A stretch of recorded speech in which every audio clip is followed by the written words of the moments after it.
Greetings and welcome to my YouTube page. I'm Clint I, Executive Spiritual Coach for Franz Bardon practitioners, and I can be reached directly if you just email me at thegraveyardcowboy@gmail.com.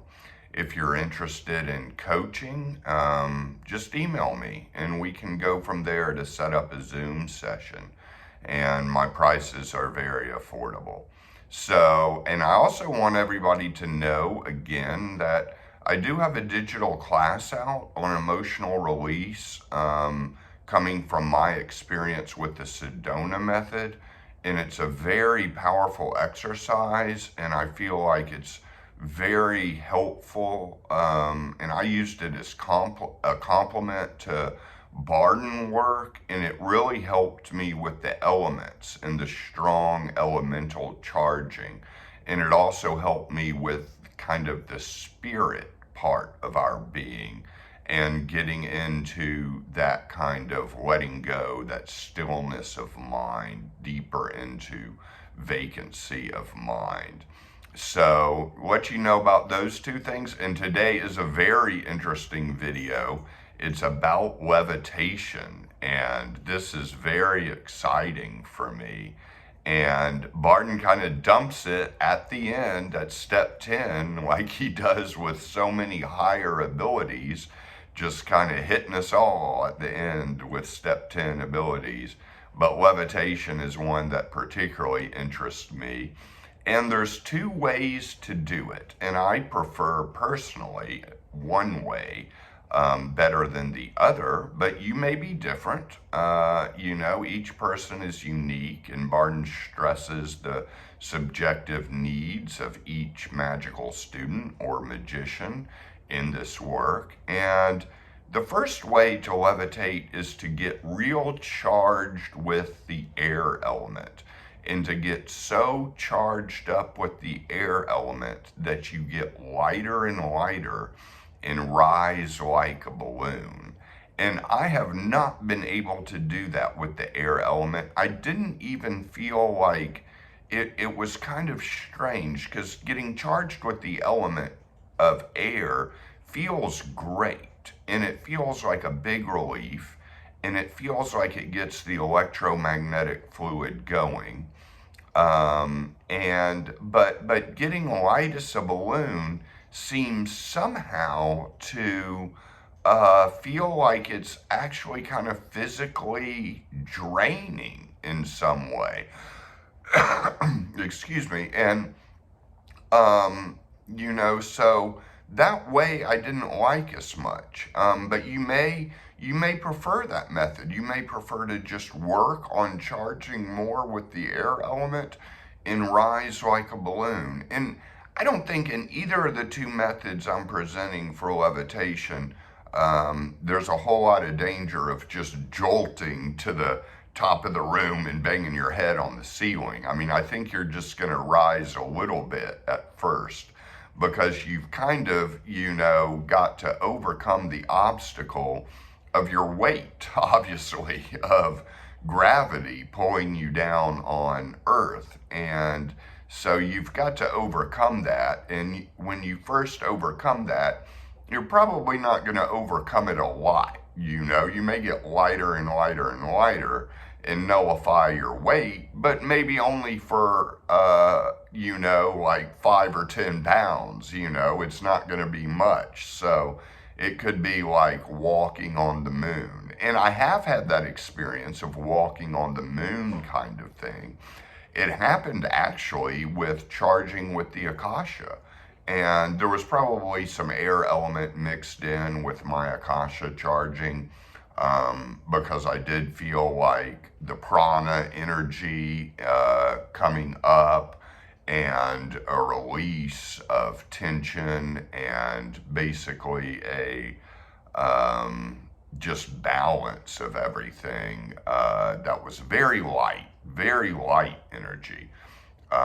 Light is in the sense of not heavy, as well as God's light and the light of Divine Providence, from which all things come.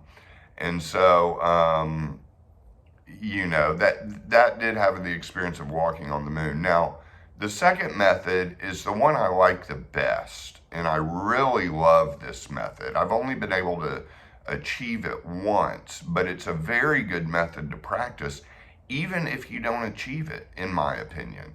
And that's basically nullifying your weight by filling yourself so full of the magnetic fluid that you get it equal to your own weight and the gravity of Earth pulling you down. Because Earth pulling you down is magnetic fluid. So if you get charged with the magnetic fluid, you're going to repel to the point of overcoming your weight. You're going to repel yourself against Earth because the same charge is going to repel each other. So two magnetic charges will repel each other, excuse me. And so that's just basically the principle of magnetism. It's not even doesn't necessarily even have to be mystical. The mystical part is filling yourself with the magnetic fluid. Science may not be on to that, but they're definitely on to the way different charges of magnetic and electricity work. Magnetic and electricity attract each other, and we have both in our body, and they attract each other to balance it out and kind of neutralize some in the air element and then get grounded in the earth element. And so that's the way it works. And again, if you haven't seen some of my previous videos, magnetics very associated with water, with darkness, electricity with fire and with light. And so I kind of see those as very close correspondences, almost going together completely. So the key with this exercise is to basically download the magnetic fluid and not have the electrical fluid in you. So to just kind of start from where you are and download the magnetic fluid from the Akasha. And it feels like a download because it comes, for me, it comes from the top. It comes from the crown chakra, and then it travels down to the soles of my feet. And so standing on the ground, wanting to levitate and downloading this magnetic fluid, even if I can't yet, and I say yet because I'm gonna do this, I'm gonna do this one day. I don't know if I'll make a video on YouTube. That would kind of open me up to some weird things, but maybe I will. But downloading the magnetic fluid comes into your body, and it feels very grounding, very relaxing, very beautiful to just fill with the magnetic fluid and not the electrical, and to just, it's really kind of in Taoism or acupuncture, it's kind of the yin principle, it's kind of the surrender principle, even stronger than its correlations of water and darkness. It's kind of like the ultimate, kind of surrender principle. And vacancy of mind can actually help download the magnetic fluid as well. So hopefully you're continuing to practice vacancy of mind with emptiness or with breath meditation or with some method of mantras or whatever you found that works for you to continue on your journey of vacancy of mind, because that will really open up space in your spirit, and then you'll be able to download the magnetic fluid into spirit, soul, and earth. And so it's kind of like flexing a muscle, and you've got to get that muscle working. So hopefully you have a good relationship with the Akasha, you feel good about God, you feel pretty charged with the elements and balanced elements at this point. You can feel the elements in you, and you can stand on the ground and just, have the intent of downloading the magnetic fluid. And even if you don't levitate, it may feel like you're about to, and it may just feel like a very deeply healing exercise, kind of like you're flushing out your system. You're really just kind of cleaning out the system and letting go and surrendering and filling with this magnetic fluid down to the soles of your feet, which is very grounding, very much in the earth, because you're downloading it to the soles of your feet. And the earth element is very much about your legs and the sexual organs, and probably stops a little higher than that. But you're getting more grounded in earth as well. So it's almost like a hack, a shortcut to balance the elements. Just download the magnetic fluid and stand up with the intent to levitate and download this magnetic fluid. And some stuff may happen. Some stuff may happen even if you don't levitate. Some very healing stuff. And you may be able to come off the ground. Bardon says you'll be able to walk on water, and do other things. And it even sounds like a slower way to go up to levitate. And he talks about Christ walking on water. And Christ was walking on water. He wasn't flying above water. He wasn't flapping his hands like an eagle and fly above. Although Bardon says you can do that too if you use your will in addition. And I do believe that. But walking on water just requires basically the desire, the ability really, to overcome your own physical weight with the magnetic fluid. And then you're just kind of above the surface, and the surface of water is enough to kind of keep you there because you've overcome the gravity of, getting pulled down into the bottom of the pond or whatever the body of water is you're walking on. So, this is just fantastic stuff, I feel, in this exercise.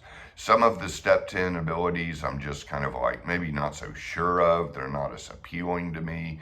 Bardon says you don't have to master them all. You can choose what to specialize in.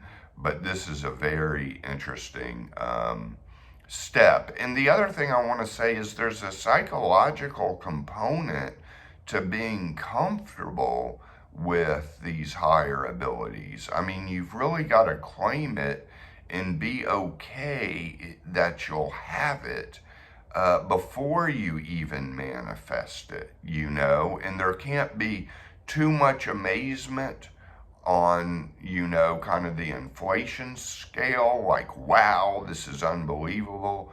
And there can't be too much fear on the deflation side. So if there's fear or total just amazement, you may be blocked by your own psychology and need a more balanced view of like, okay, this ability is just kind of par for the course. This is just part of my work.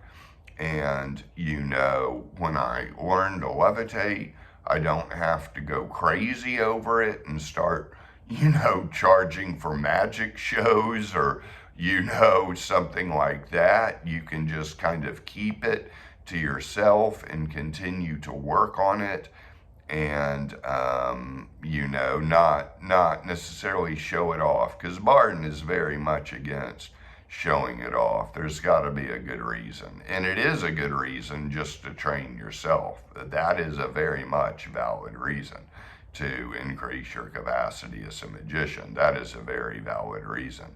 To satisfy the curiosity of other people, that's probably not really a good motive to do it. According to Bardon, you may disagree. I mean, you can disagree with Bardon. It's not like he's dogmatic. He puts the core elements in his book, but he says often about subjects, a whole nother volume could be written about this subject. So there's a lot that he leaves out, and every sentence is packed. And by no means is he being dogmatic. He leaves it up to the individual magician. So, yeah, my recommendation is try downloading just the magnetic fluid and receiving it. And receiving it in this very kind of silvery, maybe a little shining with blue, shining with, or deep blue, shining with some sparkle, but it's very much a kind of silver energy is the way I see it in my inner mind, or my mind's eye, or just my vision. So it's a great thing to do, and I may make more videos about this. It's a very interesting subject to me, and it's a very good practice to do. Even if you don't get the results overnight you want, it's a very good practice to do. And even the first method I offered, filling yourself with the air element, that's a great practice. I mean, that's a lot of stuff in step 5 and step 6 of charging with the elements and getting it so charged. And Bardon even mentions the air element getting charged to rise like a balloon in those. So hopefully you've spent a good amount of time working with the elements before you attempt this exercise. But if you just want to skip ahead because you're trying to do more, I guess, like miraculous abilities. Some people call them miraculous. I don't think any of this work is miraculous. I think it's just a par for the course in training as a good hermeticist. I mean, really. So there was one more thing I was going to say, but I'm kind of forgetting it. Maybe I'll do it in another video about levitation, or mention it in that. There's also the Franz Bardon podcast that I host, and that has more content on it. And again, if you want coaching, just email me at thegraveyardcowboy@gmail.com. And I wish you all many blessings, much love, much divine protection and divine grace. The world is in a very unstable point, and I know that there are some chaotic things going on. So stay on the path, focus on what you need to do, and don't pay too much attention to the market or political hysteria. Just kind of be aware of it, but continue on your own path is my best input for that. So love you all, and I'll see you next week on the next video.